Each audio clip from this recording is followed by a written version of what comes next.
pada edisi podcast Info Indonesia kali ini kita kehadiran tokoh penting pada masa musim kemarau.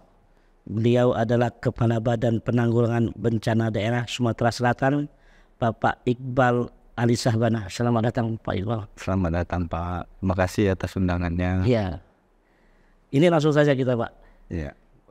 Kemarin hujan, gimana kondisi musim kemarau saat ini hari ini? Ya. Kondisi terakhir. Ya, alhamdulillah sesuai dengan prediksi dari BMKG yang mengatakan bahwa di kondisi tanggal 18 kemarin sampai tanggal 23 potensi awan hujannya cukup tinggi untuk di wilayah Sumsel. Ditambah lagi kemarin minggu kemarin kita sudah melaksanakan sholat istiqo dengan Bapak Gubernur, yang mana di sana Bapak Gubernur menyampaikan atensi kepada seluruh masyarakat baik itu yang di provinsi maupun di kabupaten kota untuk melaksanakan sholat istiqo serta memohon hujan kepada Allah Subhanahu wa Ta'ala. Alhamdulillah ini berkat doa kita semua dikabulkan hujan di kemarin dan hari ini. Kalau sholat istisqa nanti rencana mau tiap hari nggak? Atau nanti dirutinkan? Ya, jadi sesuai arahan dari Bapak PJ Gubernur, untuk sholat istiqo itu diharapkan kepada seluruh, baik itu di masjid, di kantor, maupun di kabupaten kota untuk melaksanakan sholat istiqo secara rutin. Karena seperti yang kita ketahui berdasarkan analisa BMKG, El Nino ini panjang dan bisa berefek sampai di awal tahun. Hingga saat ini berapa sudah terdeteksi titik api, terus kondisi wilayah-wilayah mana yang sudah terdeteksi? Jadi untuk 2 hari kemarin sebelum terjadinya hujan di Sumsel sempat titik hotspot itu di angka 1044 terbanyak memang di wilayah Ogan Komering Ilir. Alhamdulillah kemarin dan hari ini titik hotspot kita jauh mengalami penurunan. Berapa persen turun? Hampir lebih dari 50% penurunannya, dan ini selain tentunya karena faktor hujan juga karena teman-teman di lapangan baik itu dari TNI, Polri dan juga dari BPBD dan Manggala Agni yang senantiasa tidak pernah lelah bekerja secara maksimal dalam melakukan penanggulangan bencana karhutlah. Di Oki dan beberapa tempat lain itu maksudnya pada daerah titik-titik mana ya itu Pak Kaban yang menjadi tujuan operasi kita? Untuk di wilayah kita hampir semua. Kemarin dari TNI juga sudah menurunkan penebalan pasukan sebanyak 350 personil untuk melakukan mitigasi pemadaman di wilayah-wilayah rawan karhutlah, baik itu di Oki, OI, Banyuasin dan Nuba. TMC masih dijalankan? Alhamdulillah untuk TMC kita mendapat perpanjangan sampai tanggal 22 Oktober dan mudah-mudahan ini selaras dengan prediksi dari BMKG bahwa di tanggal tersebut potensi awan hujannya cukup besar untuk di wilayah Sumsel. Ini teknologi modifikasi cuaca ini sebenarnya seperti apa itu Pak Kaban? Jadi teknologi modifikasi cuaca ini sebenarnya harus pertama sekali harus ada memang bibit awan hujannya. Itu bekerja sama dengan BRIN dan juga teman-teman dari TNI AU melakukan penyemaian terhadap potensi awan hujan itu, disemai pakai garam khusus sehingga mempercepat terjadinya hujan khususnya untuk di wilayah Sumsel. Wilayah-wilayah mana saja? Di Oki mungkin beberapa tempat ya, di mana-mana aja kira-kira. Alhamdulillah untuk wilayah hujannya untuk 2 hari ini alhamdulillah cukup merata. Hampir di setiap kabupaten terjadi hujan, baik itu dengan eskalasi sedang, lebat maupun ringan. Kalau melihat dari potensi kebakaran hutan ini Pak Kaban, ini bisa disebabkan oleh faktor alam atau memang juga faktor manusia juga?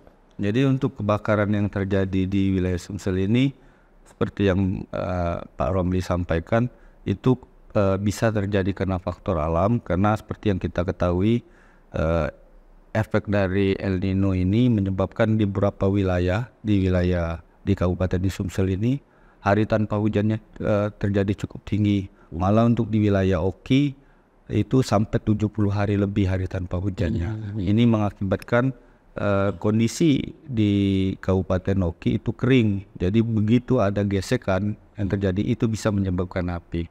Selain itu juga memang kebiasaan masyarakat kita khususnya di kabupaten itu mencari nafkahnya dengan cara membuka lahan dengan cara dibakar, dan juga mereka mencari kehidupan seperti mencari ikan dan lain-lain, mencari kayu itu masih dengan proses membakar.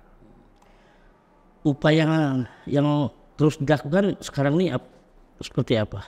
Kita bersama berkolaborasi dengan sektor terkait seperti TNI, Polri, Manggala Agni dan lain-lain, BPBD, termasuk juga di kabupaten kota, terus melakukan upaya-upaya penanggulangan bencana karhutla ini, mulai dari pemadaman, baik itu darat maupun udara, dan juga kita senantiasa melakukan sosialisasi kepada masyarakat agar mereka tidak membakar khususnya di musim kemarau ini.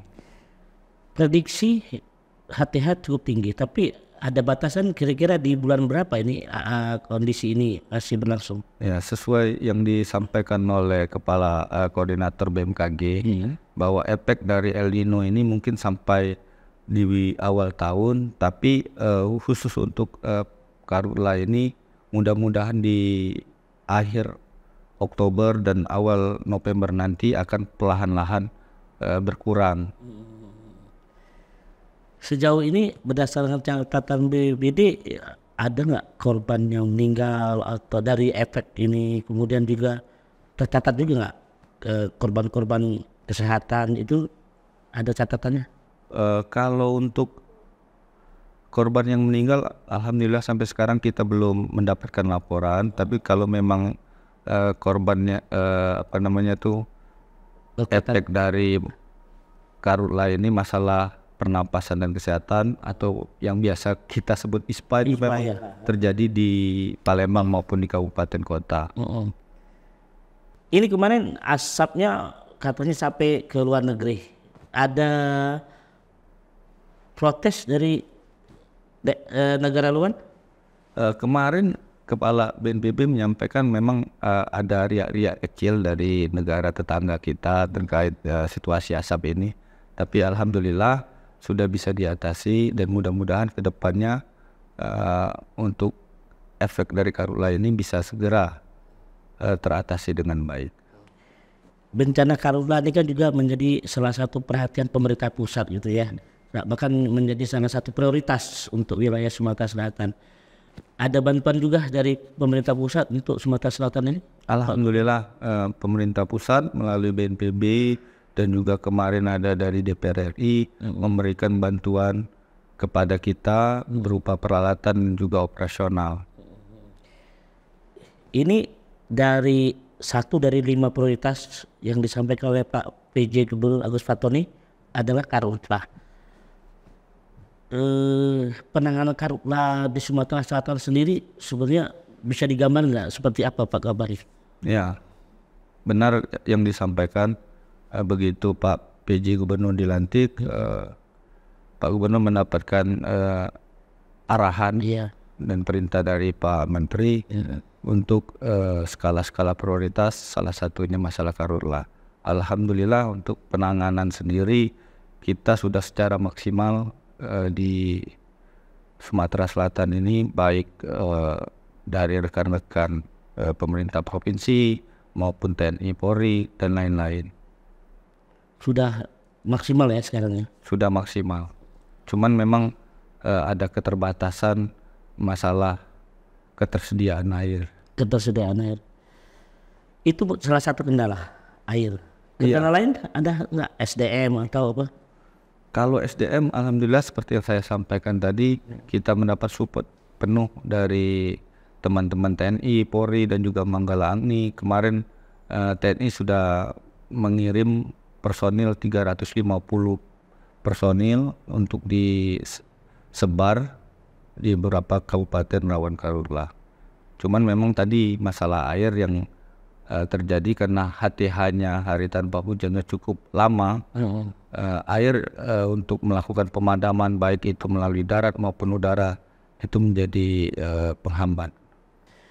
Ini kemarin ada selebgram yang menganjurkan kebakaran, membakar lahan. Mungkin bisa ditanggapi Pak Kabit? Ya, jadi harusnya yang selebgram ataupun influencer mereka harusnya menjadi contoh kepada masyarakat dan memberikan edukasi bahwa di situasi sekarang El Nino yang panjang ini, kemarau yang panjang ini, api sekecil apapun itu bisa mengakibatkan kebakaran. Jadi hati-hati di lahan kering karena membuang puntung rokok pun bisa menjadi penyebab kebakaran hutan dan lahan. Oke, itu yang disampaikan tanggapan dari untuk selebgram sekali himbauan ya Pak Kabit. Ya. Baik, kami akhiri dengan ucapan terima kasih. Terima kasih.